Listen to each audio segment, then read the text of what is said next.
I am planning to grow hundreds of pounds of food this season. Y'all, listen, with food prices being the way that it is, and then the uncertainty around what's available and what's not available, I am making it my mission, y'all, to grow as much food as possible. Not only food that we can eat in this season, but that will last for months to come. My name is Taquisha. This is Our Freedom Song, and I am so happy that you're here. Is on its way. The right. Isn't it so cool?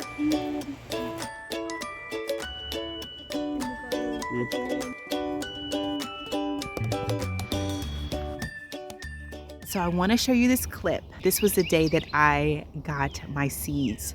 Take a look. Did get an order of seeds and I'm so excited. It's from Baker Creek. Those rare seeds, y'all know I've been waiting on my squash seeds and they came today.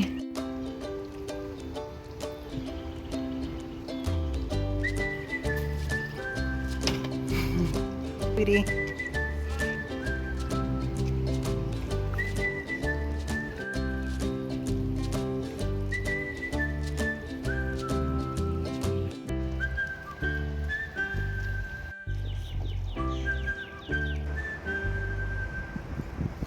So I've heard that in order to make these seeds germinate even faster, you want to take something to cut it with. We're going to use a toenail clipper because it's big, and we're actually going to cut, you can look at it in her hand, we're going to cut the rounded side of the seed just a little bit. Okay, so what we're going to do is take this. Some people actually soak the seed as well, but I'm not going to soak it because we're planting right now. And it's just the smallest bit. It's the smallest bit. You're just opening it up so that the water can get inside. And then we're just going to plant it. Put it in that soil. Push it down in. And that's it. Go back.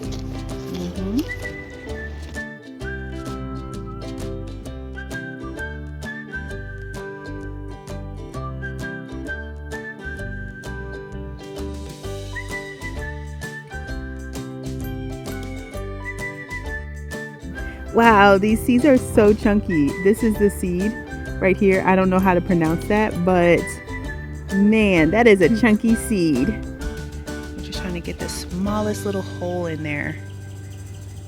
See if we can just get it. That's such a thick seed. Yeah, perfect. Let's see, just like that. It's so little. Yeah, just so that the water can go in. Ooh. Wait, you need to show me. Are they so cool? Whoa, those are so different. Let's see what type those are. Those are the Cuccuzis. Those are so different. I'm so excited. You can put a good bit because those are big seeds, so you want it all the way covered. Oh, you can't see any more seeds? Yeah, because we want them all covered up. I keep grabbing the wrong room. I'm grabbing so little. Oh, that one's not pushed. Hopefully that was the right spot. Golden dust. This kind of does look And it like makes gold. your hands have glitter on them. It look like Okay, I think that's enough. That's not pushed in, but yeah, that's good.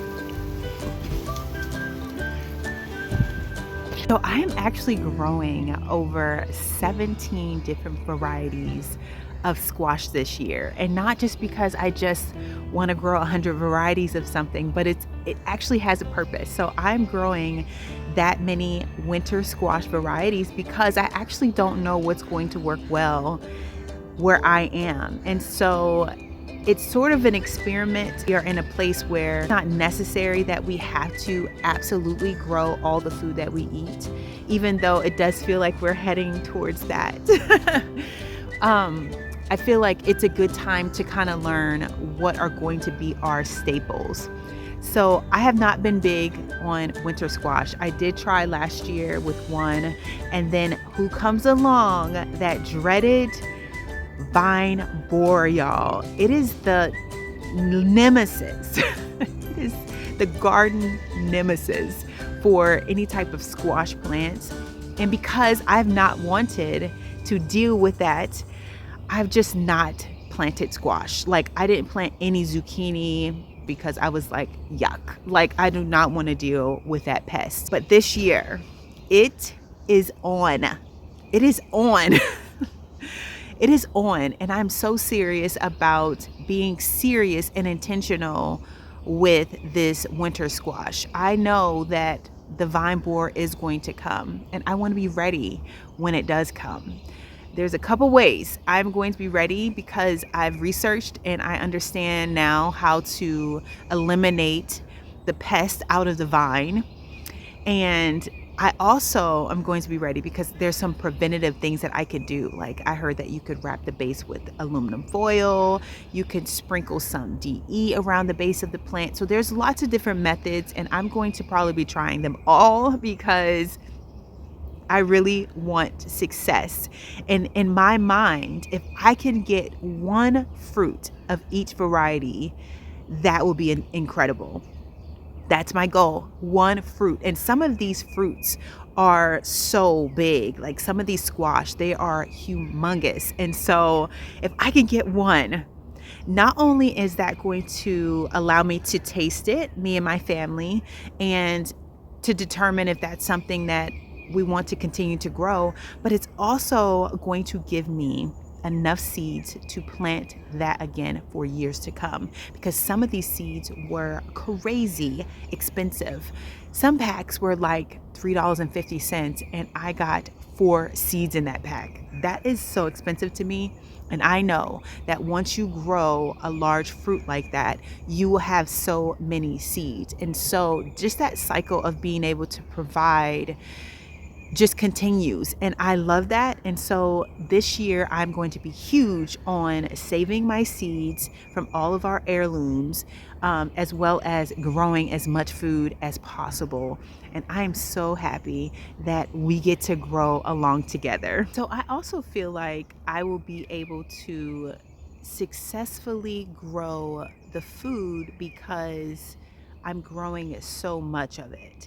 You know, like, you can expect losses, and we should grow like we're going to expect some losses. I mean, I can't say that that's what you should do, but I'm trying to grow like I'm going to expect some losses. So I'm going to put out more than I need. So I know if my goal is to grow at least one successful fruit, I want, hopefully, if the seeds germinate, to grow at least double that. So I need 2 of each of these plants to actually germinate and come to fruit, because even if something takes it out, hopefully the other one will be just fine, and I can really buckle down. I can protect the last plant of that variety. And so that's kind of my plan going forward. If you are a winter squash grower, please let us know. Tell us all the things, like all the tips and tricks. What do you do? How do you have a successful gardening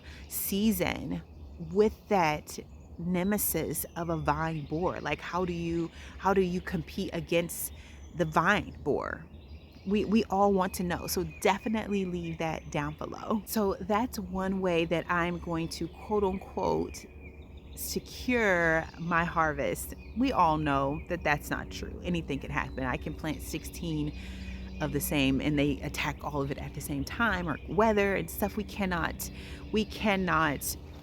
control. You may ask, Taquisha, how do you plan on increasing the amount of food that you are growing? Didn't you just like make your whole garden into a raised container garden? Listen, you can grow so much food in containers, and I am going to be doubling down on vertical planting space. Listen, all of this air is available and I want to use it. Okay, so I am going to be just increasing our vertical planting. And so with such heavy squash, I'm going to do that specifically by using more cattle panels. Vertical trellising all together, I am going to be increasing that. last year I put out a video, it was a year or two ago, with some really great inexpensive ways to vertical plant, to make that vertical space work for you. And so I'll definitely link that video down below, and I'm gonna be doing an updated video, just kind of showing some of the things that I'm planning to use this year with this layout of a garden that I have now. And so I'll definitely do that really, really soon. I think that we're all kind of looking for ideas around this time, just trying to figure out how we're going to plant the food that we would like to plant. And no matter the size of your garden, if you can plant vertically, you are going to double your yield. And so that goes for using the fence as well. Like, cattle panels are great.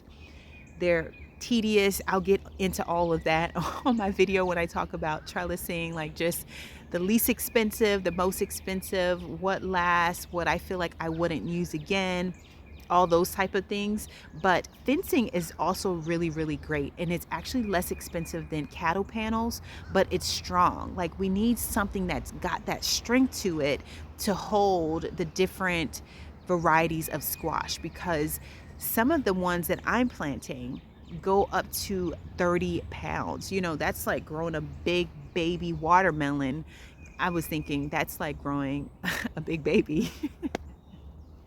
But babies aren't that big. And then I was thinking that's like growing a big old watermelon. And then I put it together, a big baby watermelon. Okay, so anyway, that is like growing something that's super duper large. And so I'm hoping that the cattle panel is going to have the strength that we need in order to hold up all of that weight. I'm going to be using space inside of our orchard to put cattle panels that aren't like blocking our trees, that we can then grow food on.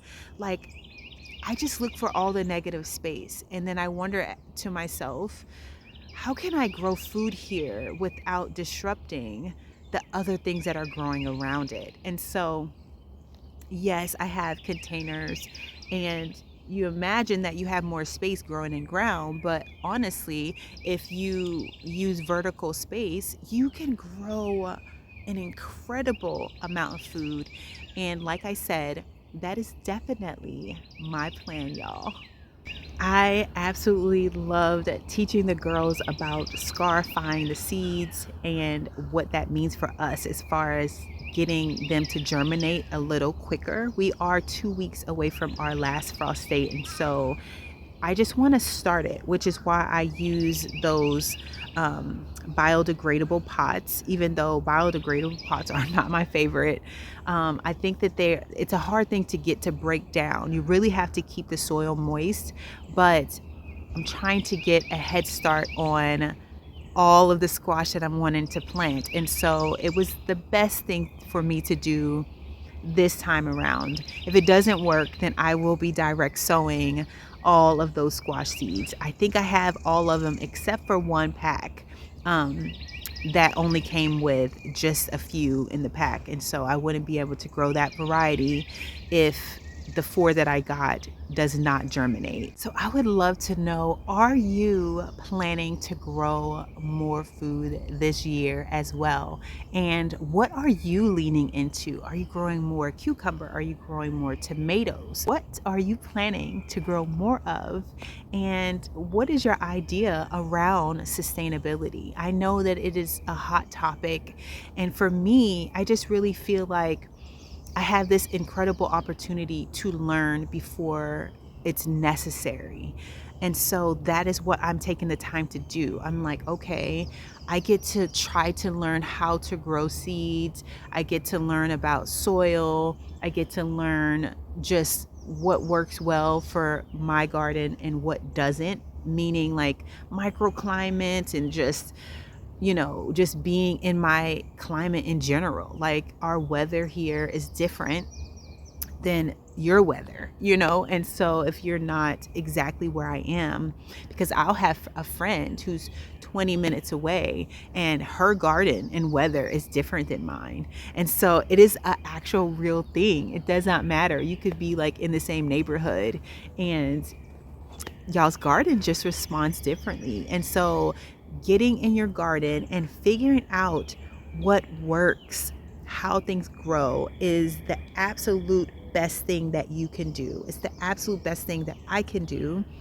We can take some and get inspiration from people, but we actually have to do it so that we can kind of figure it out and kind of tweak what we need to tweak. Like, that's what I feel like I'm doing, even with the corn this year, because I'm growing corn and starting it from seed and soil blocks. And so I didn't just direct sow it, because although that is what they recommend, for me, we are surrounded by trees, and the squirrels love a good garden snack. And I plant those seeds and they're coming. They're going to come for those seeds. And not only that, with the sunflowers, I don't plant sunflowers directly in the ground either, because they will come and dig them up. So, those are just some of the things that we have to be mindful about based off of where we live, like what our pests are. Do you have rabbit? Do you have deer? Do you have raccoon? Like, what do you have, that wants to get into your garden? Do you have moles? Like, we don't have moles. And so some people have moles, and so they have to put like hard wire at the bottom of their beds to make sure that, stuff isn't coming from under the ground. And like, it's a whole thing, and so just navigating all that. But it makes gardening fun, like figuring out your challenges, learning about your challenges, and then figuring out some different solutions that you get to try. It doesn't always work the first time, but as you just keep going and keep playing with it, like, it'll get better and better. That's hence why we have a raised garden bed, because those rabbits, man. And they didn't eat everything. It was just really the green beans. But it's hard because I really love growing pole beans.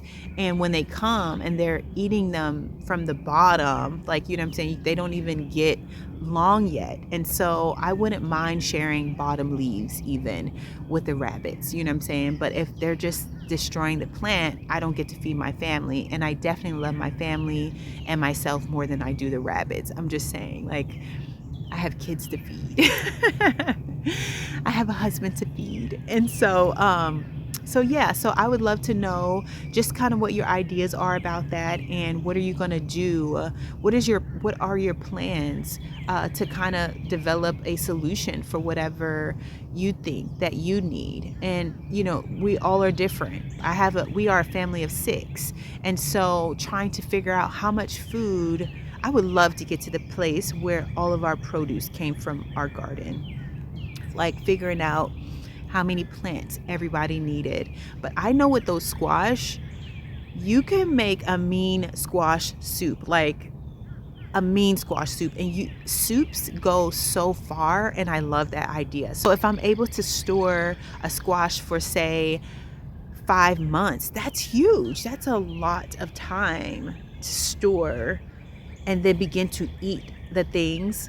I'm already into the next season, and so because we have a long growing season here, we have 222 days, I believe, and then we have mostly mild winters. I'm still able to grow all the brassicas in the fall, which I do, and they grow beautifully. And so broccoli and cabbage and collards and all the wonderful kale and carrots and all the things, we're still able to grow all of that in the fall, feeling like I can really start to get into a rhythm of having food all year round that we are producing and growing in our garden. And I am so excited about that. Well, that is all that I have for you today, friends. I am so excited about this next garden season, and I'm so happy that we get to grow along together. Until next time.